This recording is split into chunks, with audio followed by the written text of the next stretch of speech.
What's up, investors? Today we're going to be talking self-directed IRAs and solo 401ks, and this falls under the umbrella of qualified retirement plans, QRPs for short.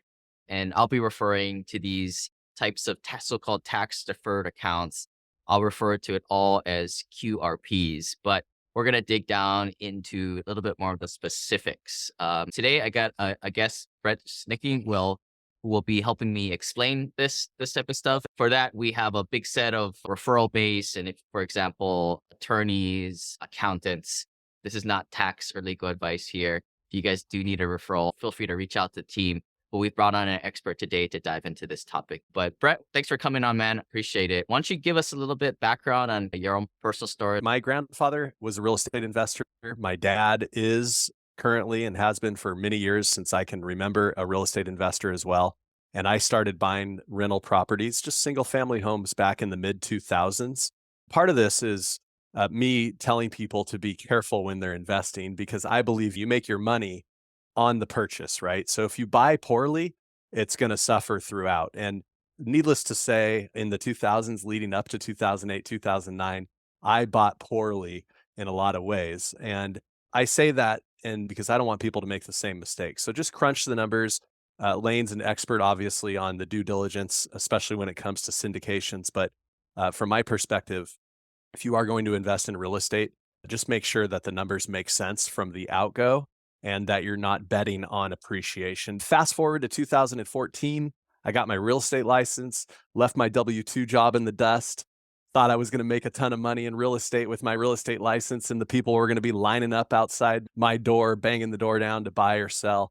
And alas, that didn't pan out the way I thought it would, but that's okay. I learned a lesson in a lot of ways, the hard ways. But I have done a ton of transactions over the years representing buyers and sellers. And then not too awful long ago, a friend of mine who runs the company I currently work for, Sense Financial LLC, Dmitry Fomachenko, he tapped me on the shoulder and he said, "Hey, why don't you come over and be a consultant for us in the self-directed IRA and solo 401k space?" And I said yes. And I had actually been a client of theirs. When I first got my real estate license, I opened a solo 401k with them, but I knew him from way back when in the mid 2000s through real estate investment clubs and such. So I was a client of the company that I currently work for. And so I've been on both sides of that equation. I no longer have that solo 401k. That's what led me to where I am today. But yeah, thanks for having me on. Cool. Yeah. And I always explain this as two colors of money. You've got cash, which that's the nice thing about investing in real estate with cash is you get the passive activity losses, PALs, which comes from the depreciation or Section 179 deductions. For those of you guys looking for cool ways of picking up those types of losses, especially if you're implementing real estate professional status, by doing that, we've got some funds to specialize in doing that for you there. That color of money is cash and these tax benefits flow to you personally. In other situations, you may not want this stuff to flow to you personally. And things that come to mind would be cryptocurrency or venture capital deals. I'll get to that kind of at the very end of the show today. When should you use one or the other? But some people already have a lot of money in their 401ks. A lot of people I talk to might have $1 million, $2 million in their 401k because that's what they were blindly led to do. Just that's my story as an engineer, right? We're all that the guy from Vanguard, Fidelity came and probably paid to speak to us and tricked us all into investing into those traditional investments. But Brett, I thought our HR department and Vanguard told us we cannot invest in real estate, other tangible alternative investments with our retirement funds. Is that true? Of course they did because they don't offer them. Yeah, So and they can't make you money off of have that on one stuff, right? Like, exactly. You have two different sides of the coin, right? You have the conventional investments. We call those stocks, bonds, mutual funds, ETFs, whatever. And then on the other side, you have the off-road vehicle that can really go anywhere.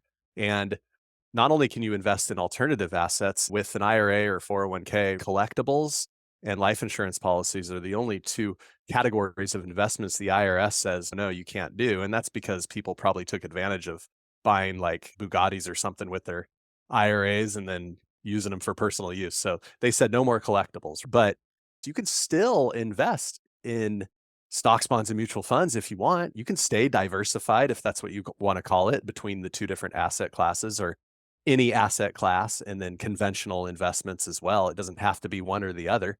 It truly is the off-road vehicle where you can pretty much go anywhere. You can invest in all kinds of things, but let's stick in the realm of real estate. You can put Sure. money under the category of qualified retirement plans. Most of our clients come to us because they want to invest in real estate with their retirement account in some way, shape, or form, right? It's private lending, it's buy and hold, rental properties, syndications. Those are probably the top three that we hear about from our clients. There's no limit to it, of course, but those are the primary reasons people want to open up their retirement accounts for alternative asset investing. You alluded to it. Some people want to do crypto, some people want to do precious metals, that kind of thing. You can do all that. I don't know. If you're asking me, and I'm not here to give professional investment advice because that's not my role, nor am I qualified to, I just think some of that is speculation. Real estate is secure, it's provided a good return for many years. And so, why go outside of that and risk your retirement is the way I look at it. Yeah, I'll provide a counterpoint. Just like there's all kinds of different ideas out there. I'll put that video at the end of this video to add that in. But what are the vehicles, right? Because you can't just invest a traditional invest or IRA through Vanguard, Fidelity.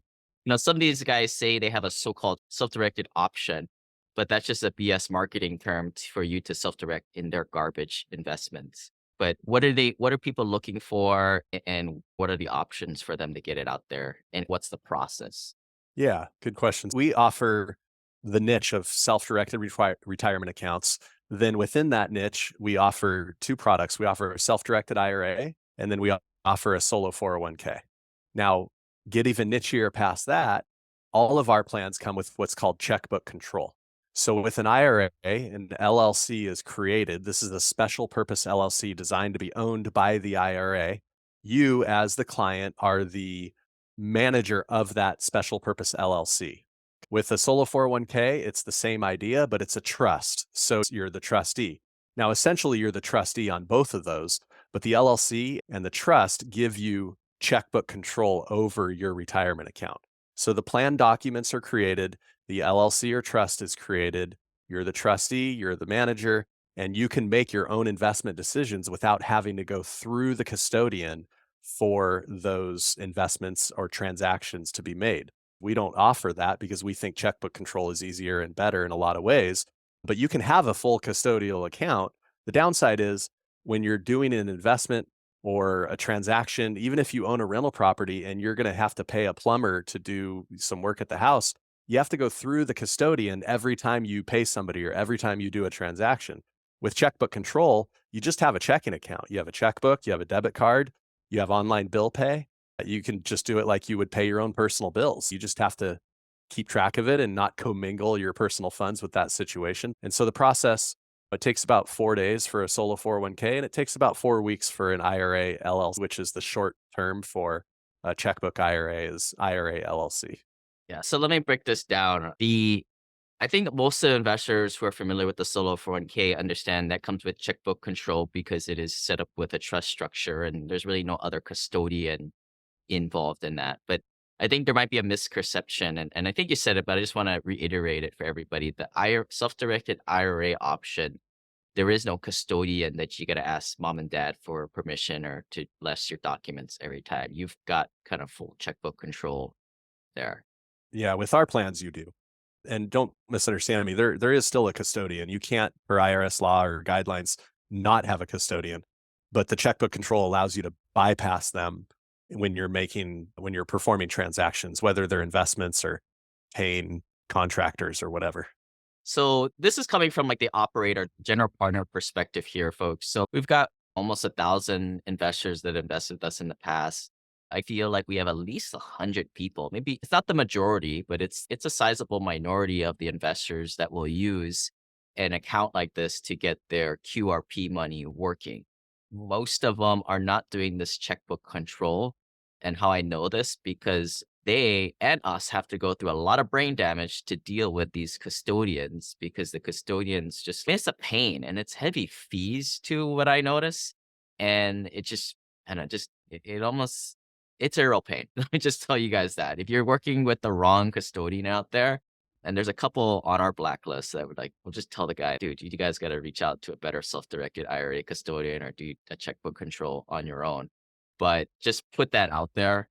When you have checkbook control on the self-directed IRA side, the investor never really has to go to the custodian to send us, the operator, a check or sign any paperwork or anything like that. That's right. Sometimes we've seen it where like we'll have the PPM documents and then the custodian won't want to touch it because they're lazy and they already got the clients. So they'll give it to us, the general partner operator, and we'll be like, heck no, we don't want to touch that paper. That's your client and investor. That's your documents. You need to sign that. So there's a little bit of this game being played between the investor and some of these junk self-directed IRA custodians out there. But Sure. when you have checkbook control, right, Brett, like you don't really got to worry too much of that going back and forth. No, really none of it if you have an idea and know what you're doing. Although I will say from a client perspective, we offer unlimited support. So if somebody wants to send us the paperwork to get involved in a certain investment, we're happy to look at it with them. And usually it's just they don't know what to put on certain lines as far as what correlates with their plan documents versus the documents coming from a syndicator, as an example. And it really is not rocket science at the end of the day. But we're happy to help with people when people get stuck on stuff like that. And really, one of the misconceptions I think is that people think that by having a custodial account, they're going to have an extra set of eyes on investments that they're making.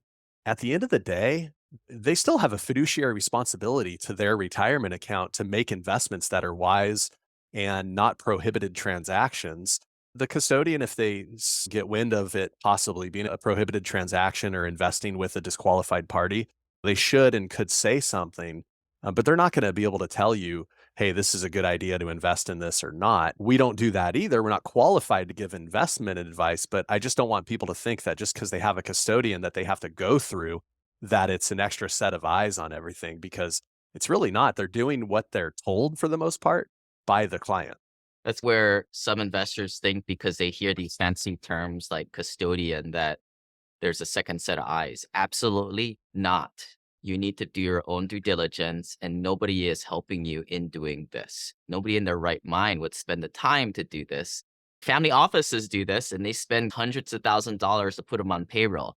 Nobody's going to do this for you for your little $1, $2 million account, guys. Just being Right. real here. And this is why it's super important. And that's why we have different e-courses, the syndication e-course, for at least you to get your level to a prerequisite level to then go expand your network with other purely passive accredited investors. I think I've talked about this a few times in the past, but like the first way I lost 40 grand in my first deal in 2012 in one of these syndication deals is because I thought I was getting financial advice from one of these self-directed IRA custodians who ran my Roth IRA account at the time.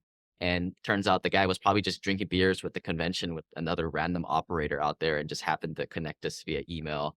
But these guys, their role is just to be the custodian of the money, not financial planning. But anyway, I'll get off my soapbox there. One of the most common questions that we get, I'm sure you do too, is when an investor's filling out the forms, am I going to, is this an LLC or am I signing as an individual? Maybe can you, that's one of the most common questions that we get.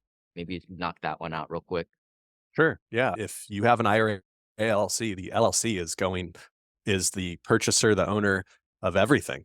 If you open up you're going to open a checking account with the checkbook control, the checking account is opened up in the name of the LLC. All investments are made in the name of the LLC.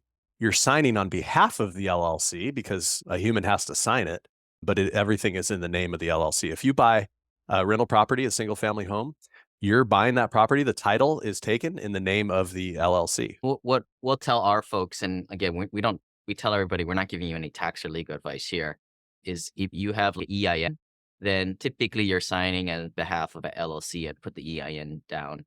If you don't have an EIN, then you're signing as an individual. Is that pretty accurate? Yeah. Yes, that is accurate. Okay, good. Check the box there.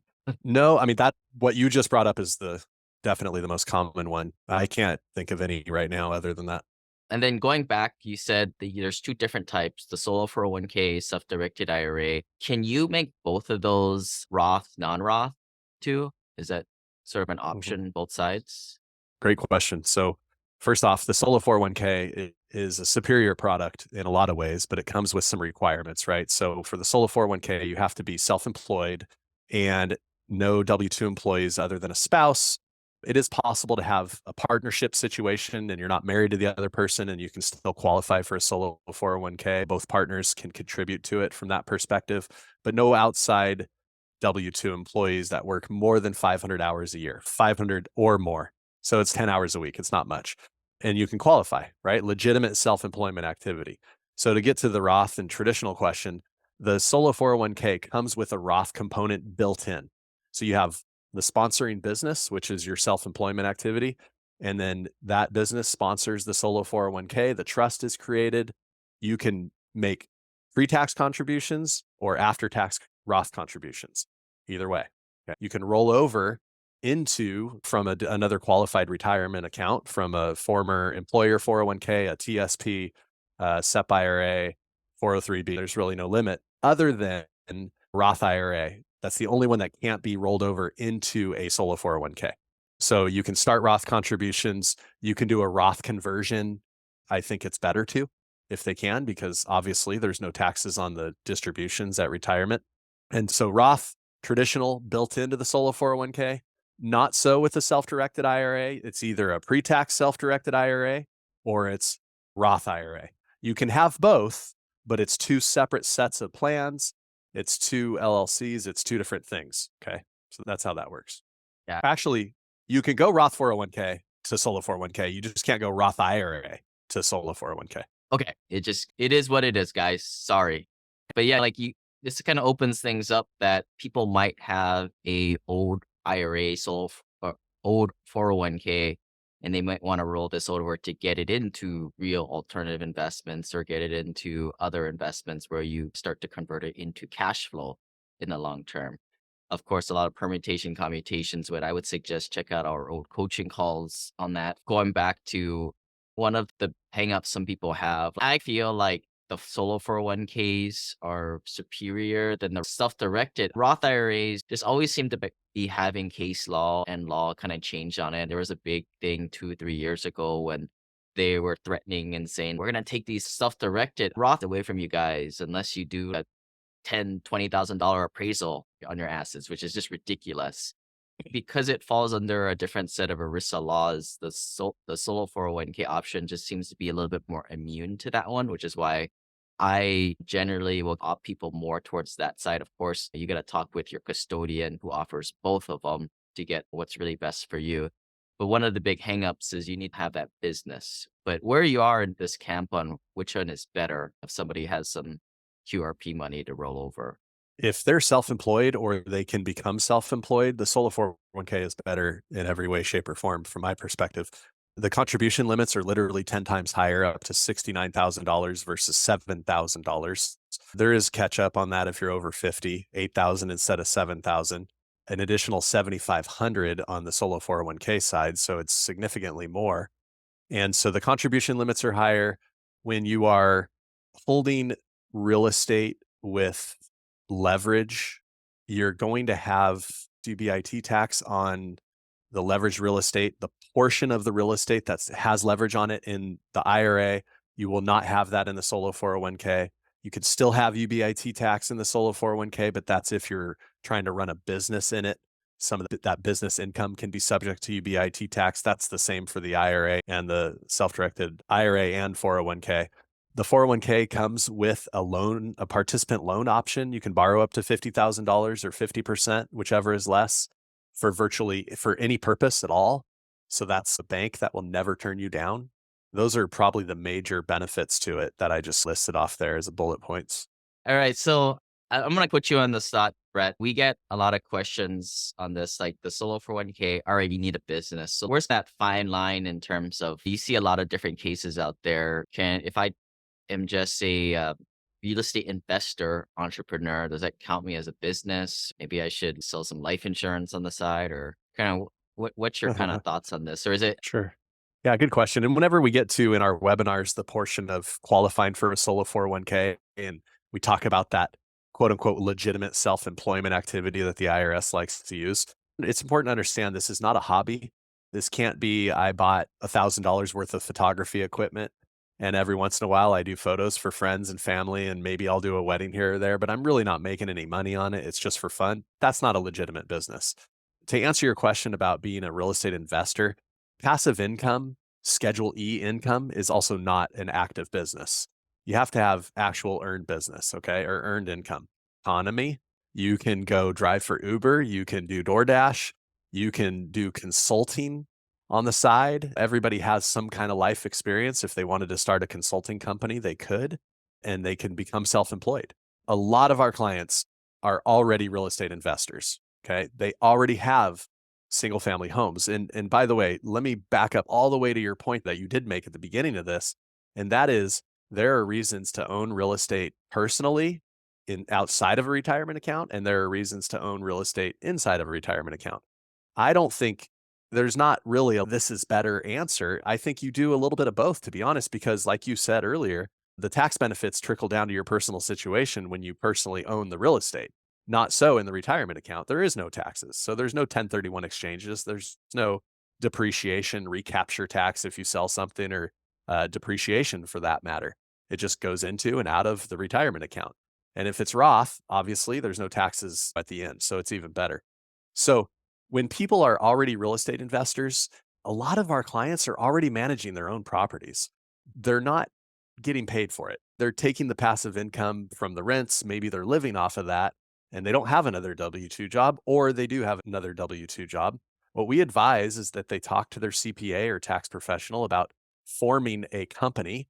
And by the way, it can be sole proprietor, S Corp, single member LLC partnership, it doesn't matter. Form a property management company. You're already doing the work, and then just bill the properties for that property management work you're doing, 10% of the rents or whatever. Now you have a business and you didn't have to go out and start something new that you weren't doing before. Maybe it's a little more official now, but at least now you have a business that can then sponsor a solo 401k plan. Now, the one caveat to note is the contributions to the 401k come from the money that you're making in said business. So if you're only making a few dollars in that business, you're not going to be able to take advantage of the higher contribution limits, right?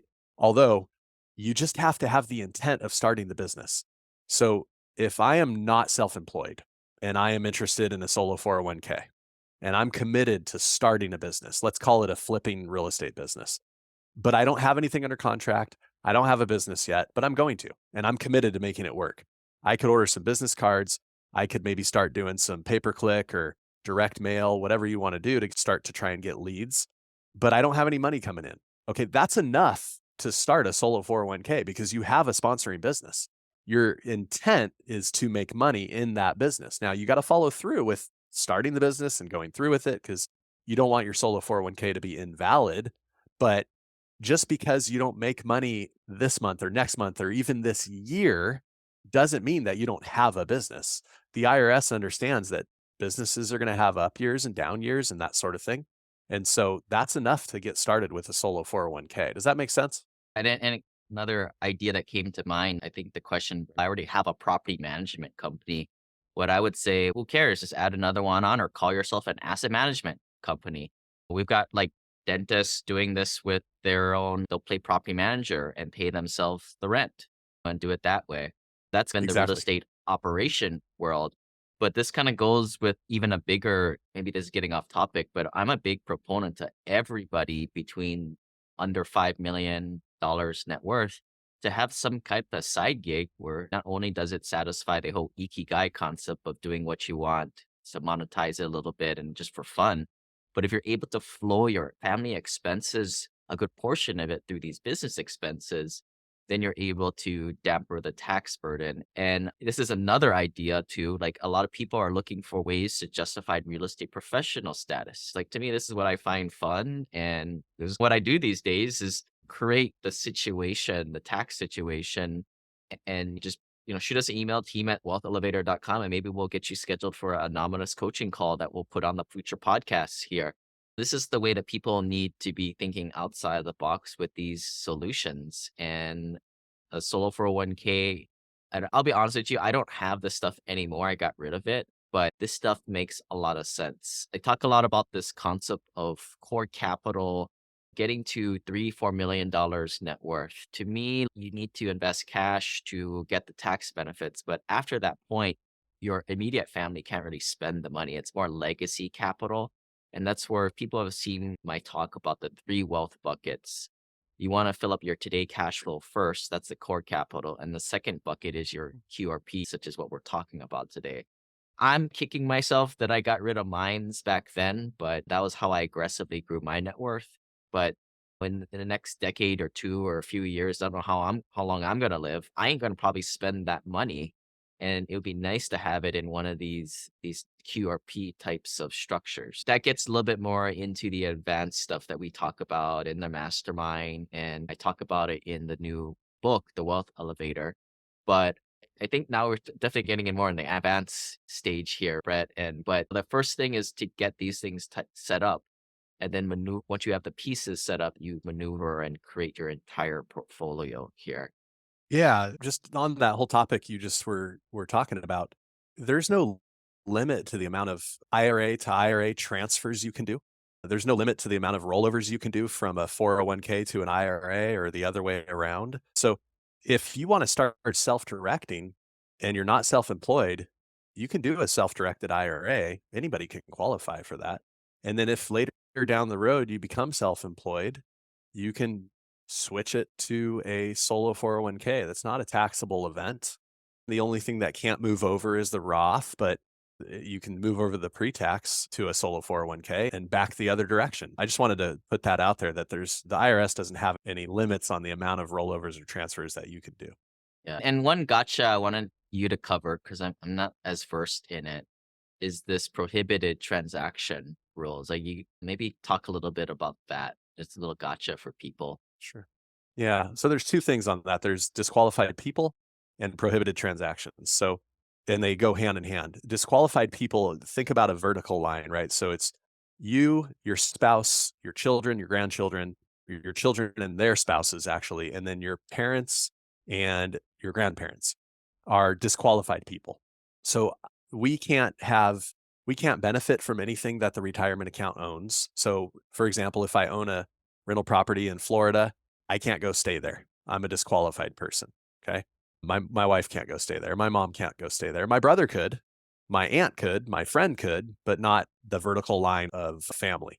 And conversely, you can't do any work on behalf of the IRA or the 401. So a good example on that is as a licensed real estate agent, I could not represent the 401k or the IRA on a transaction as the buyer. I couldn't do that. Even if I didn't get paid, if I gave all the commission back to the retirement account or as a credit or whatever, I couldn't do that because you cannot work on behalf. So the easiest way to think about is I can do blue collar work on behalf of assets owned by my IRA or 401k, but I can't do white collar work, but I can't do the blue collar work. I can't go swing a hammer. I can't go paint. I have to hire outside people to do all that. And that's okay. Some DIYers have a hard time with that, especially if they've owned rental properties outside of a retirement account for a lot of years. Those are the rules. We don't not drive our car because we don't like the speed limit or stop signs. We still drive our car, right? So stay within the rules and you can make a ton of money doing this. That's just like hitting the wave tops of it. But essentially, the other good example to remember is if any of those disqualified people own a business, I can't. The rough rule is 50%, but most attorneys will tell you they would really want to see the ownership percentage of a business be closer to 30 or 40 at most. Then you might be able to invest your IRA into a business that is owned by one of those disqualified people I mentioned. But certainly if it's 50% or no, it's a big no. You don't want to do that.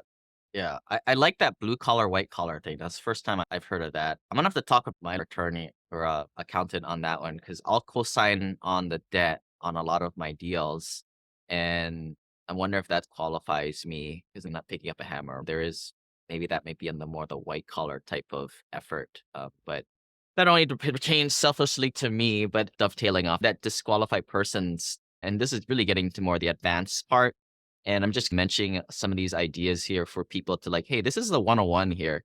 What you got to really do is get around other purely passive accredited investors. That's why we have the Family Office Ohana Mastermind. And I don't really condone this, but there used to be another group out there, I think 10 years ago, and they coined the term hashtag financial friends. Actually, they coined it before Instagram was even around. I was a part of it at the very end. But what these guys would do is they would like, you invest in my IRA, I invest in yours. And they would have three-way deals and to make it a little bit less trackable. Again, I don't really condone that, but these are the more advanced strategies, including pulling a Peter Thiel. If people don't know Peter Thiel, he's the PayPal guy who put like a little money from his IRA into PayPal and it like blew up, absolutely blew up. And he had like millions of dollars in his Roth IRA after that. That's a little bit more on the advanced side, getting an appraisal, downgrading it, the value, paying, backdooring it into your Roth.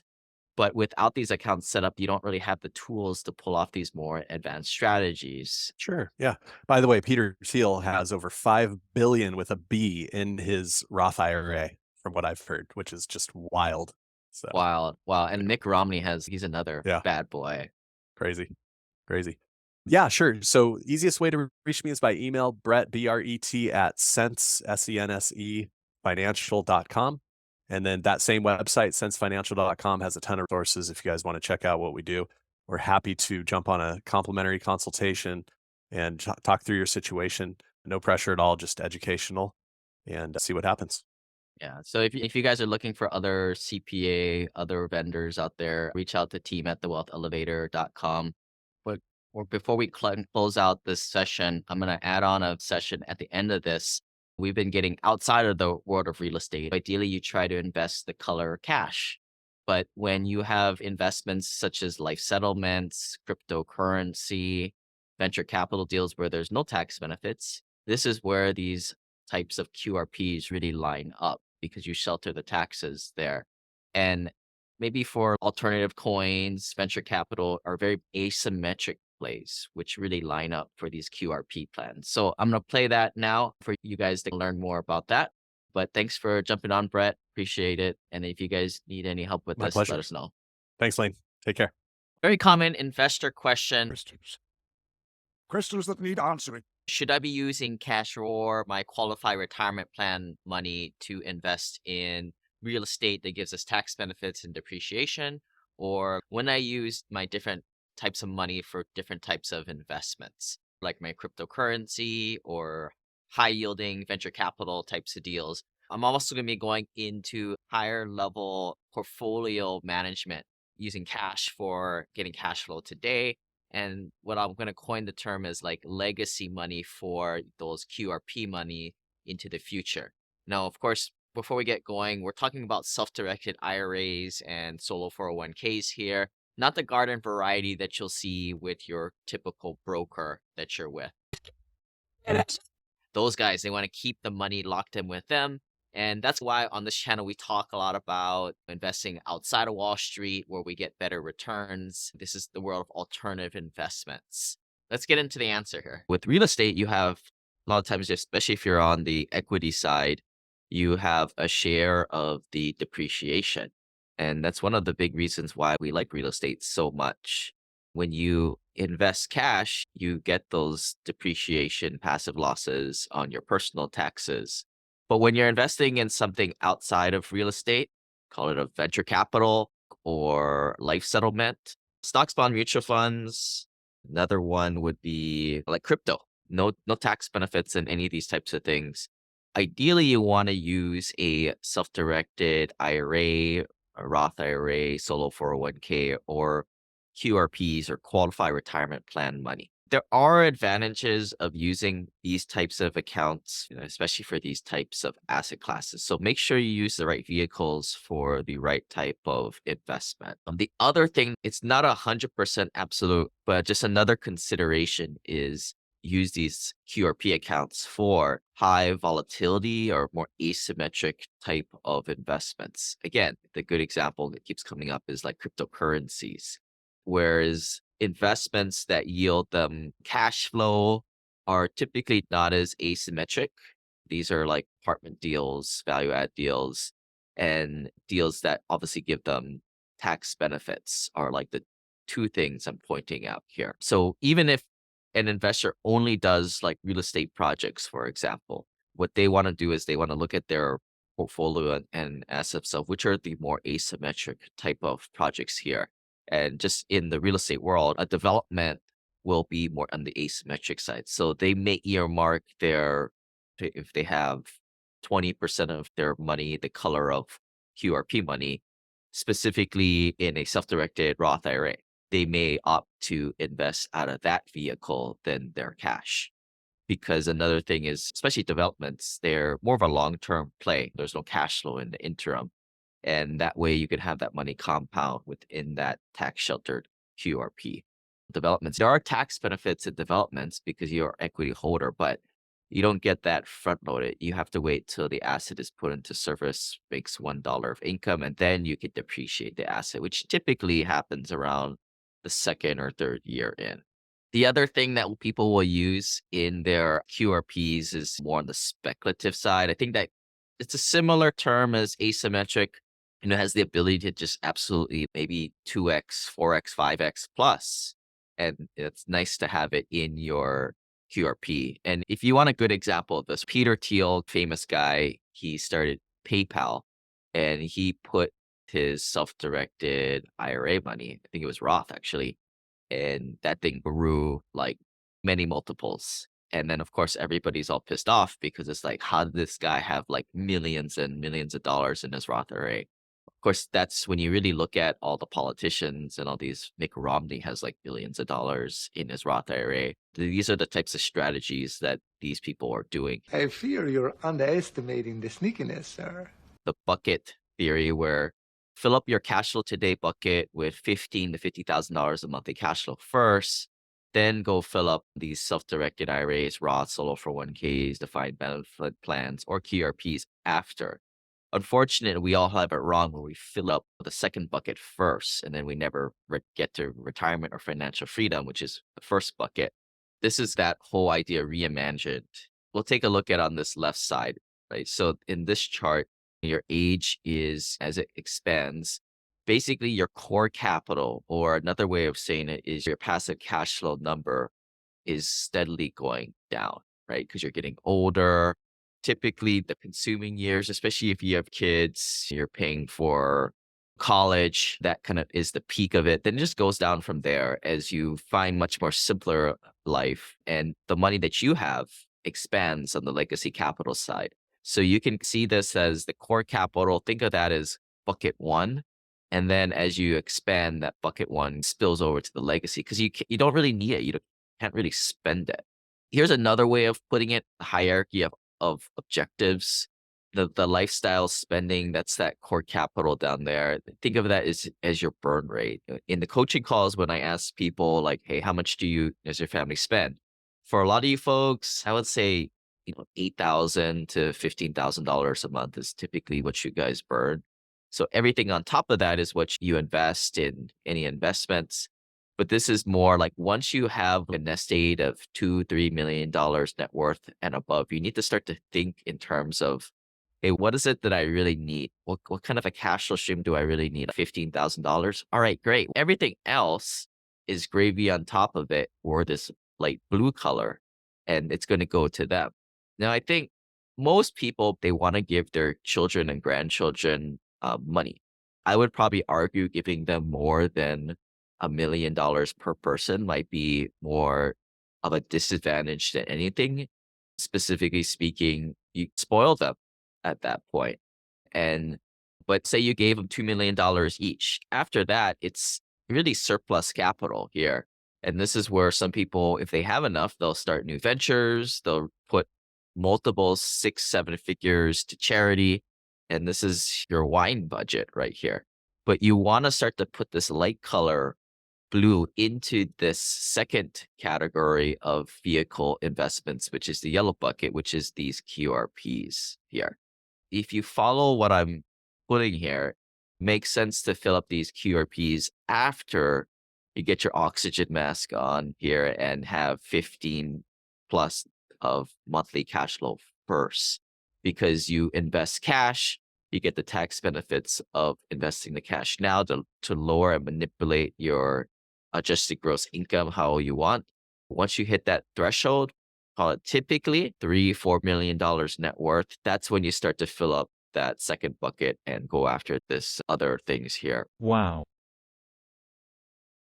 To sum that one all up, Again, leveraging the non-tax advantage funds or cash, investing that stuff first in scenarios where you can directly benefit from the losses and the deductions. Then, secondly, after you've placed that money, you utilize the funds from IRAs or other tax advantage accounts, QRPs, for investments that may not benefit as much from immediate tax breaks. Another way to think about it is you have two colors of money. When I was a city engineer, we would get different funding sources. We would have general fund money, and we would have utility money that we had to use on pipes and sewer, etc. Where the general fund money was a lot more useful everywhere, sidewalks, streets, etc. So two colors of money. And just like here, where you have two colors of money, where you have your QRP money and your cash, you need the strategy. When I was with the city as a city engineer, is to use the general fund money where I could, but use up that specific money from the utility stuff first. So in a way, and I guess in this analogy, what I'm saying is that utility money that I could only use on utilities, I used it to try to burn it up first. Where the general fund money, it was a little bit more flexible. So I held that second. It's maybe think of it more like a wild card if you're playing like a card game. We have just one trump card left, Robin. Your IRA money, try and use that up first or get it out of there. I pulled the goalie on my IRA funds and Roth IRA funds early. The goalie! So that may be another option for you.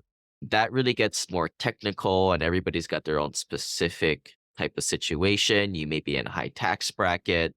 If you are in a high tax bracket, you may want to combo it with real estate professional status. Or if you're selling off other properties or assets, that's what the tax pal fund is, investing in ATM machines to get the Section 179 passive losses there. These are some of the hacks that you could do, but I think it's important for you to understand that some of you guys have a whole lot of money in your IRAs because that's what we were all taught and misled to do.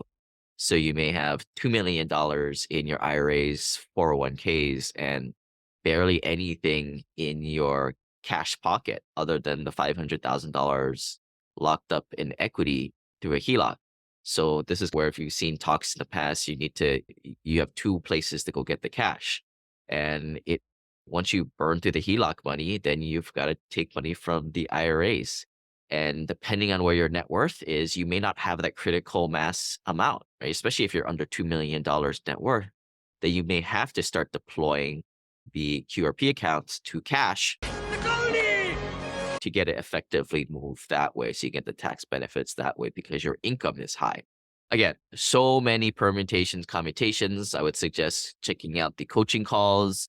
And because we just run through so many different scenarios there, looking for the cheap, easy, free option. If you guys want to come on these future podcasts anonymously, we can feature you there and you can get some free advice. Unfortunately, what most people do is they say, I had so much money in my 401k and I've done it so long that I'm just going to keep doing the status quo. And I'm like, all right, whatever. Cool, man. Never give up. Unless you get around other high net worth accredited investors doing this stuff, you don't see the power of it, especially when it starts to go 4, 5, 7, 10 years into the future.